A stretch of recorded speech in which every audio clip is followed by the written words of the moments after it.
sanitaires et les confinements à répétition ont de lourdes conséquences sur le moral des ados. 3 jeunes sur 10 déclarent dans un récent sondage Ipsos avoir déjà eu des idées suicidaires ou songé à se mutiler. Des appels au secours face au manque de relations sociales à un âge clé dans la construction de sa personnalité. Une situation alarmante pour les professionnels de santé. On en parle dans un instant avec notre invité. D'abord, ces témoignages recueillis par Thibaut Grouel et Olivier Prax à Bordeaux. Loin des cours des collèges et lycées où la vie reprend presque normalement, certains jeunes sont comme coupés du monde. Depuis plusieurs mois, cette mère de famille est complètement démunie. Point commun entre son aîné de 19 ans et sa cadette de 11 ans, un profond mal-être lié à une rupture des relations sociales avec des comportements qui en disent long. Il y en a une qui pleure beaucoup, qui en a marre. Il y a une sorte de stress de ne pas pouvoir sortir. Ce manque de liberté est énorme. Et l'autre, elle est enfermée sur des réseaux sociaux, sur cette horreur de TikTok qui est une calamité. Elle explose à l'école et à la maison, elle est complètement enfermée. Léa et Zoé sont loin d'être des cas isolés. À la maison des adolescents de Gironde, les admissions explosent, plus 70%, avec très souvent un phénomène de bascule. Désormais, ça concerne encore plus de jeunes que d'habitude. Comme si finalement tout ce qui faisait sécurité, qui retenait des situations un peu limites, eh bien, n'était plus là.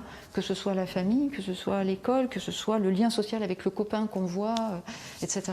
Et tous ces filets de sécurité, là, ils sont délités. La répétition des confinements a entraîné une véritable vague à l'automne. Au centre hospitalier Charles Perrins, 40% des jeunes patients n'avaient jamais consulté en psychiatrie. Souvent âgés de 11 à 16 ans, ils sont admis ici pour des comportements extrêmes, une forme d'appel au secours. On voit de très jeunes adolescents qui ont en commun d'avoir des problématiques de troubles émotionnels, dépression, anxiété, d'avoir souvent des gestes auto-agressifs de type scarification, de type tentative de suicide et parfois extrêmement sévères. Les professionnels sont formels, la pandémie et ses restrictions sont responsables de cette détresse. Le pôle jeune de Charles Perrins est débordé. On a dû pousser les murs au niveau de l'hôpital Charles Perrins en collaboration avec le CHU de Bordeaux pour pouvoir les accueillir, puisque, je vous donne un ordre de grandeur, on a aujourd'hui 50 lits de pédopsychiatrie sur l'agglomération bordelaise et aujourd'hui on a quasiment 70 à 80 enfants hospitalisés en permanence sur nos différents établissements. Le gouvernement lance à la mi-mai un forfait psy pour 400 000 jeunes partout en France, insuffisant selon les spécialistes qui craignent une véritable bombe à retardement pour leur santé mentale. Alors quelles sont les perspectives face à ce constat alarmant? Quelles solutions pour prévenir un passage à l'acte alors que 40% des 18-24 ans disent ressentir un trouble anxieux généralisé? On en parle avec le docteur Charles-Henri Martin. Bonsoir, merci d'être avec nous. Bonsoir. Psychiatre référent aux urgences médico-psychologiques au centre hospitalier Charles Perrins à Bordeaux. C'est du jamais vu, cette situation du nombre de passages à l'acte? Alors c'est totalement inédit, ça n'a jamais été vu par tous les praticiens hospitaliers. Effectivement, les flux sont jusqu'à x2 par période et tout ça a commencé clairement depuis à peu près le mois d'octobre, qualitativement, puis après quantitativement. Il y a un phénomène de débordement en termes des besoins depuis à peu près 2-3 mois là, actuellement. Alors pour les parents qui nous regardent, de quelle manière ce mal-être se manifeste chez un jeune? Alors voilà, il y a vraiment deux champs. Il y a le champ de la souffrance personnelle et de l'identifier soi-même, et puis il y a le champ de l'entourage. Pour ce qui est de l'entourage, clairement, ce qui signe le trouble, c'est essentiellement la rupture de fonctionnement. Que ce soit la perte d'intérêt, que ce soit les troubles du sommeil, que ce soit le manque de plaisir, le repli, les pleurs, et la durabilité dans le temps, avec un retentissement sur le plan des interactions interpersonnelles ou dans le fonctionnement scolaire, doit être l'indicateur principal d'un recours à un avis spécialisé. Donc là, les signaux passent au orange. Et comment éviter le passage à l'acte ou le prévenir, en tout cas? Alors je crois que le plus important, c'est surtout l'entourage par la famille, la qualité du lien. On parlait tout à l'heure dans les différents témoignages de l'isolement, de la précarité aussi qu'il faut quand même signaler.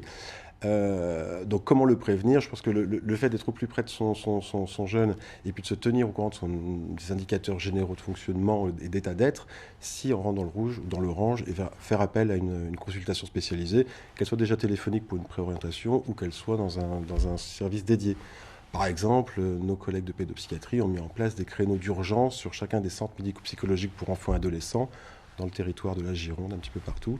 Il y a des créneaux spéciaux pour les situations d'urgence. Sans compter, quand on rentre vraiment dans le rouge et qu'il y a l'expression d'idéation suicidaire, Là, il faut faire appel immédiatement à un avis spécialisé, une consultation spécialisée en urgence. Ça veut dire que le dispositif de 10 séances gratuites là, qui a été initié par le gouvernement, ça peut être une aide, éviter un drame, ou c'est pas suffisant? Alors, disons que ça vient en complément. Donc là, c'est des consultations de psychologues en libre accès. Donc ça peut être intéressant. Mais je crois vraiment quand on rentre dans la question du risque suicidaire, pour être très clair, soit parce qu'il y a des actes d'automutilation, soit parce qu'il y a un dysfonctionnement qui est majeur, une rupture majeure, ou qu'il y a l'expression d'idées suicidaires. Là, c'est avant tout le médecin généraliste, mais aussi les urgences psychiatriques. Alors soit à l'hôpital des enfants pour les moins de 15 ans, soit au CECOP, qui est le service d'accueil d'urgence de Charles Perrins, pour les plus de 15 ans. Mais là, il faut un avis spécialisé et rapide. On disait dans le reportage que c'est une bombe à retardement, cette situation. Pourquoi? Alors pourquoi? Parce qu'en fait, c'est une crise dans la crise. C'est-à-dire que ce qui a pu être observé dans d'autres situations épidémiques, mais qui n'étaient pas des épidémies pandémiques mondiales, c'est qu'il y a un effet différé sur l'effet psychique et en termes de santé, santé mentale de la population, qui est différé. C'est-à-dire que le stress chronique, l'incertitude, l'anxiété créent des perturbations dans l'anxiété et fait le lien à des troubles. Et donc il y a un effet différé. Ce qui a été observé dans les études, c'est en gros entre 10 mois et 30 mois d'effet sur le mental au niveau populationnel, c'est-à-dire entre 1 an et 3 ans. Donc c'est vrai que là, on a une augmentation du niveau des besoins et cet effet va être durable bien au-delà de si l'on devait sortir de la situation critique dans quelques mois. Merci Dr Charles-Henri Martin pour ces précisions. Merci.